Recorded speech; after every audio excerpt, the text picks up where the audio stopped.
Yep. All right, perfect. Yeah, my name is Chris. I run technically a nonprofit called OC Shelter Pets. We are a private shelter rescue and foster-based animal welfare rescue, but a lot of what we do is actual shelter and community support. Basically, all your primary elements of HOS that we see, we try to promote. And we did one thing for us directly. It was originally an experiment to do a holiday fostering. We called it Thanksgiving Doorbuster foster program. In essence, from Thanksgiving until Giving Tuesday, animals in our care would go to a temporary foster home. And we actually, it was because it was just experimental, it was a really low key marketing program. We just limited it to our own social media pages and then community focused Facebook groups, as well as next door, Patch, anything that's just basically within Orange County realm. And we actually got so much of feedback and foster applications. We reached out to some of the shelters we're already partnered with to see if they'd be willing to include some of their adoptable dogs into the program. Because currently we only have, it's a small private shelter we have, which only has about maybe 10 to 12 dogs at a time. And we had a large amount of foster inquiries to the point we were able to get from 6 of our dogs at our rescue into temporary foster. We were able to get another 14 from 3 other organizations to put 20 dogs into temporary foster homes. Now, it's a small number. The biggest thing to really point out is we have 12 shelters in Orange County that we participate with to help promote their animals and give the community whatever support it needs. They don't necessarily have open foster programs like we're talking about. They have your general foster programs, which are your kittens and your puppies and medical needs that would have healing. So if the animal comes in with like a sprained leg or something that's going to be quickly healed and then available, those are the only foster programs they have available right now. We had a larger open foster program with one of our shelters, but unfortunately through staffing and COVID and executive changes, that basically went this back down to your normal foster program. So while 20, in essence, it's a small number, the fact that we were able to get 16 publicly adoptable pets into temporary homes, but it was actually a really good step forward. And especially since this was really, like I said, an experimental program, we just kind of put it out there for our dogs. And just because of the volume of contacts we got, we ended up reaching out to some of our other partner associates. And we did get few that were, as a previous speaker was saying, that were like looking for small dogs. We did get a few of those. However, we did have elderly, minor medical needs dogs that are still, sitting available for adoption. So we're able to get some, some smaller dogs that had minor medical ailments into temporary foster homes and give them the proper supply. Some of them they needed medicated bathing or, your usual gabapentin, Rimadyl, daily dosages and stuff. So we're able to supply them with all those needs. And then out of those 20, we had 5 got adopted during the temporary foster process. 7 requested to continue fostering their pet until it gets adopted. 2 were adopted to someone else while in foster. 2 more were adopted upon return. It's kind of one and the same because the 2 were from either posts or communications from the foster online, where they saw the pet and then they were able to arrange picking it up when it went back to the shelter. And then out of those 20, at the end of the Jesse, can we do our check-in? Out of those 20, at the end of the day, 4 ended up going back to the shelter. And now, ironically, we had 4 of our 6 get adopted. So we actually were able to transfer in those 4 that got returned to our organization. So those 4 technically that got returned, they didn't get returned back to the shelter. They're now back with us, where they're going to be, a little more quiet time. It's a smaller shelter. There's more one-on-one interactions with each dog. So it'll really kind of be a definite win-win to them as well. That's amazing. So just quickly, like, how do you work with the shelters and with foster? Like who is like the custodian of the pets while they're in the foster? Because it sounds like that it was a kind of an arrangement between the shelters. Yeah, well, for OC Shelter Pets, it's a nonprofit I basically started. Luckily, it was just prior to COVID out of necessity. Myself and a few other members, we are all volunteers, trainers, behaviorists with different shelters here in Orange County. Like I said, we have 12. In Orange County, it's literally the smallest county in Southern California, but we're the third most populated next to Los Angeles and San Diego, but we're the second most condensed. So next to San Francisco, we're the most condensed in terms of population per square mileage. So we're like crammed in like sardines. And with the 12 shelters, it's luckily we're less than 1,000 square miles, Orange County itself. And to compare it to you, San Diego and LA, they're like 4,500 to 4,700 square miles. So we're a really small footprint with a lot of people. So we were able to have, we have different volunteers. Like I said, we go to shelters, not only assisting with your normal volunteer dog handling work with their adoptable pets, but then we also help out for training and behavioral modification work for your ones that are not yet available for adoption, or they might be rescue only candidates for whatever the reason might be. So we have our nonprofit that helps us go in a little above your normal volunteer spectrum to provide a little much more support that goes outside of your liability restrictions for a normal volunteer.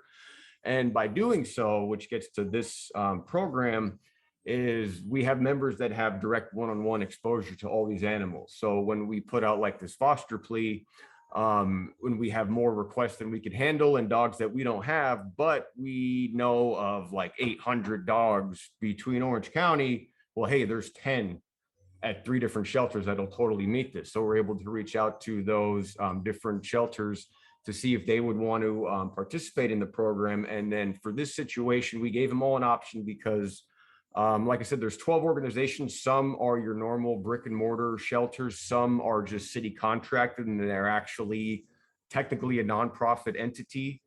So we gave the shelters that we deal with frequently on a one-on-one level the option we could take over custodial requirements of the pet during foster care, or we could just give you the foster and be a bit of a mediator just to get all the information and just, be a counselor to that foster just to make sure that it's a good success. So we went a little above your normal requirements for a foster program, really because these were pets not directly in our care.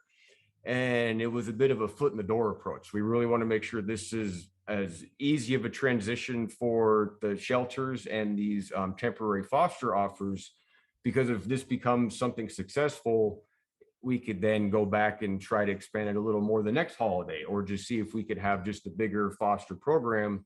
That way it's not just limited to your puppies and your kittens, because there's a lot of animals that would benefit greatly just by getting 2 or 3 weeks out of the shelter to go back and be able to just, have a sense of normalcy for another month before they get adopted, situations like that.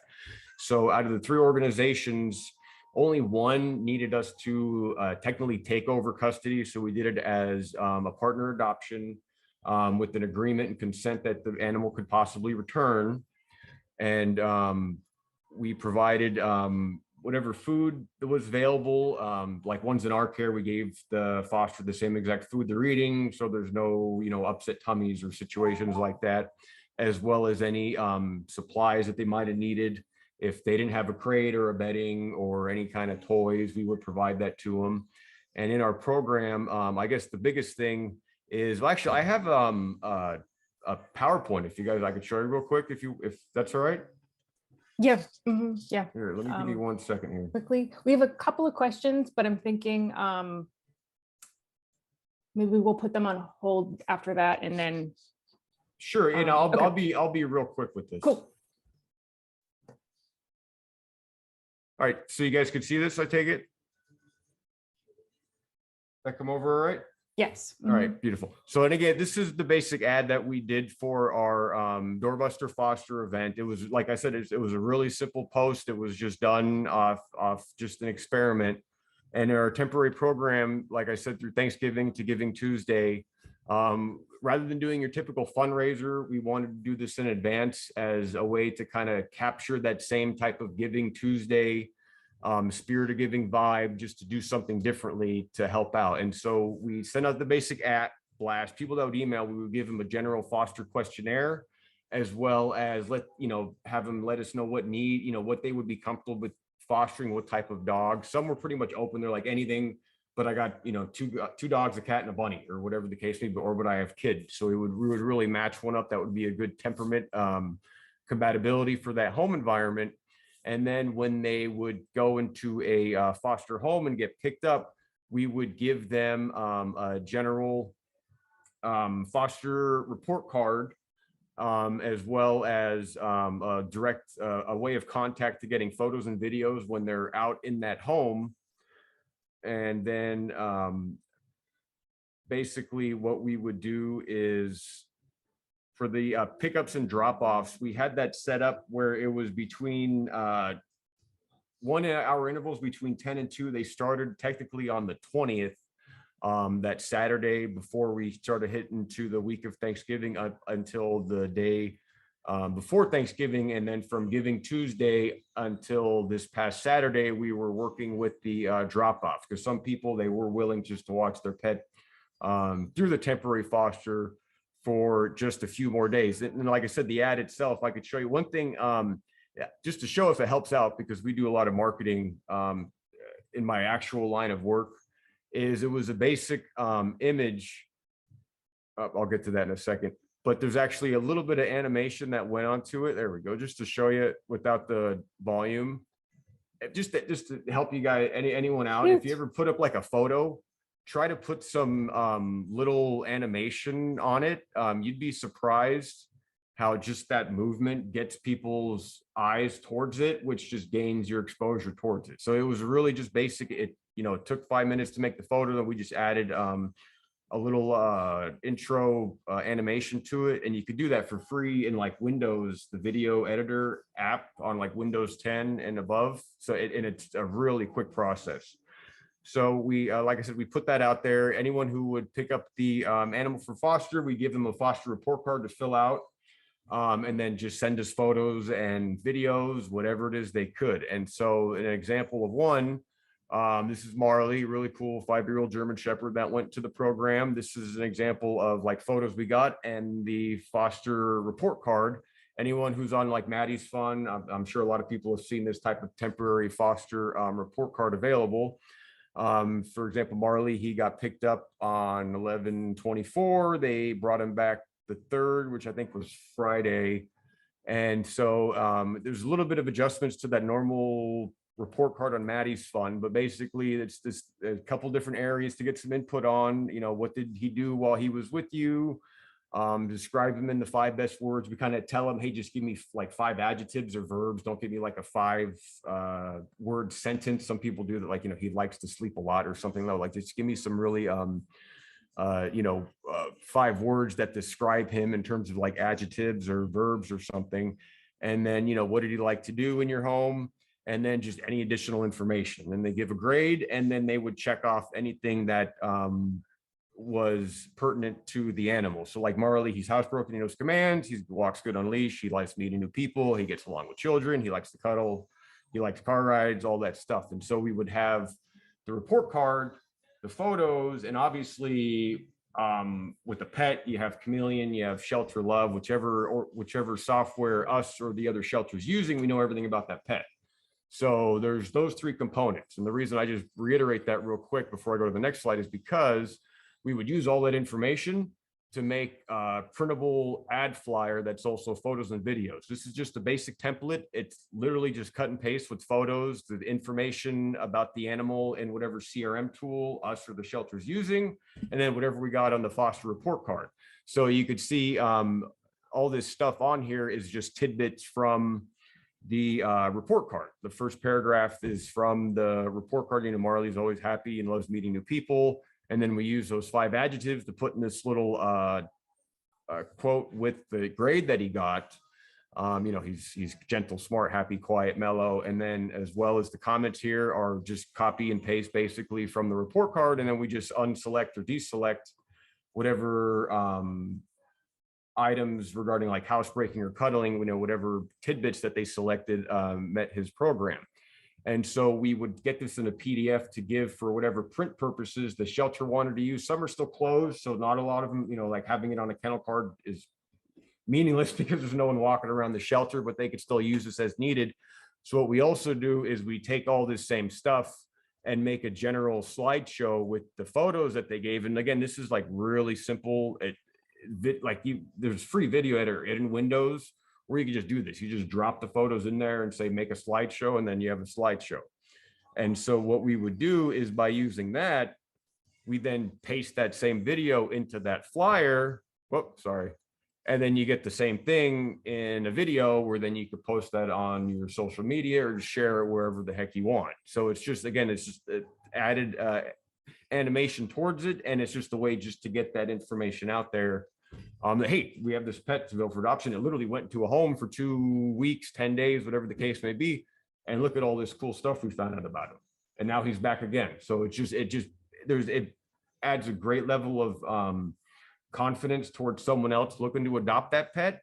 And it really just keeps retaining that foster as well, because if they see that you did all this stuff from the short time they had that dog, if it's a temporary foster, the chances of them coming back to watch one for another 2 weeks is like 10 times greater. And that's the one nice thing that we have about this. Like I said, we had 4 that came back that are still available. It was, I think, 8 in total out of our 20 temporary fosters brought the dog back in some form or fashion. They didn't adopt it or foster it continually. And almost all of those, they're willing to do it again, because there's a weird niche with your temporary fosters where they, they're not in a position to adopt a pet, to deal with the commitment, which is understandable. The long-term fostering is something they're just, they're hesitant towards, because they don't want to watch a dog for 3 months and then just have this this attachment to it where they never wanted to go anywhere or feel bad. So hey, there's temporary fostering, and there's a lot of people out there, at least in Southern California, where they like doing this. They're able to give something back to the community, and it's kind of a non-obligational foster. They know there's a time limit involved, so they realize that it's not something that they're going to be stuck with for months or years. Well, again, I've fostered a lot of dogs. There's that basic commitment, but it's a weird little niche. And if there's people that want to do it and we could find pets to put into it, it's a viable solution for a lot of pets out there. And this goes back, here's just, I could only fit so many photos, but these are some of the guys that went into our temporary foster program. It was mostly big dogs and seniors, large seniors and small seniors. And so, like I said, out of the 25 got adopted, 7 stayed in foster, 2 got adopted by someone while they're in foster care, and then 2 got just picked up within the day or the day after they got returned. And then there's just 4 that were returned that we were able to just take in on our own from the 4 that we got adopted. And these were all just dogs hanging out. A lot of them were just your typical long stay dog, just whatever photos were from the website. We're just not really garnering enough attention. And these are like some of the examples that we got from the fosters in terms of photos and stuff that they sent for the pet. Awesome. Thank you so much. Chris, if you don't mind putting your email in the chat. Oh, sure. I feel like I'm so sorry about the time that we're having to crunch it all in. I could have had probably all 3 of you do a whole a whole meeting on these. They're really cool programs. Any last words before we move on to Allie? If you think of it, put it in the chat. We're good. Yeah, hi, Christopher. I was just wondering, you only work with 3 shelters for this pilot study, right? But there's 12 shelter altogether. So how many dogs are there in those? Oh gosh, there's over 720, I think, right now. And then that's including adoptable ones on stray holds, ones that are not available for public adoption. They're either being behaviorally assessed or already placed rescue only. So there's well over like 720 total in Orange. Like I said, we're the third most populated in California. So we have a lot of people. Orange County is like one of those unspoken kind of counties in terms of the need for animal welfare. We got Riverside just above us in LA, and they're usually, if it was on that Maddie's phone call this morning, LA County is always the most talked about, and they need a lot of help. But like Orange County, we literally have the third most populated county in Orange County, and we're 25% the size of LA County. So it's like we're weird climate over here, basically. That's great. And I have another question. Mhm. So this is the first year that you actually tried this pilot study, right? Yeah, well, this, like I said, this was just an experiment for our private shelter. We're primarily a foster-based rescue, but actual animal rescue is like a fraction of what we do. That's not really where we focus on. And we just did it as an experiment. Literally at the beginning of November, we were talking with different organizations. Everyone's talking about what they're going to do for Giving Tuesday. And we really don't do fundraisers or donation rallies to that extent, just because a lot of what we do is more effort based. So we're not really looking for funding and donations. So it was like, well, let's just get some of our dogs the heck out of the shelter for a week or two. And we just put a very small low-key post out there, and because of the amount of requests we got that we couldn't satisfy, like we just have our larger base dogs at our rescue shelter, and then we had a lot of people looking for like elderly dogs. They would be willing to foster small dogs, and so we just reached out to a few of our routinely supportive shelters. Each shelter is different. There's some that are really trying to be more progressive, but they just lack the resources. Those are the ones we give the most amount of help for. If they're trying to be better, we'll do whatever we can to get them to that level. And so we let them know what's available. And this is something, like I said, we've done prior. It went to the wayside the end of 2019. But this is something that we used to previously do for temporary fostering. So we had the same curriculum. It's just something that went dormant for our shelter support services. I have a follow-up question. Let's see, how do I ask? What would you change? Would you change anything at all from what you learned with this pilot program? Not necessarily. I'm glad we did it small because this took up my Thanksgiving. And again, we could have done it at a much more basic scale, but just because of the fact we were we're asking the shelters to put in a little bit risk, and it's risk aversion is, that's one of the primary requisites. So we were a little more effort based in making sure that dog was in a good matchmaking process and went to a home. So I don't necessarily think we would have done anything directly different. Had I known we would have gotten this much exposure, we might have rallied up some additional support ahead of time, because we were coming in after the fact going, hey, I got like 30 more other people we're looking at that are putting in applications. Would you like to help out? If we kind of, knowing now what we have, we could have been a little more proactive in getting that connection and, preparing some pets in advance. Thank you. No, that's great. Yeah,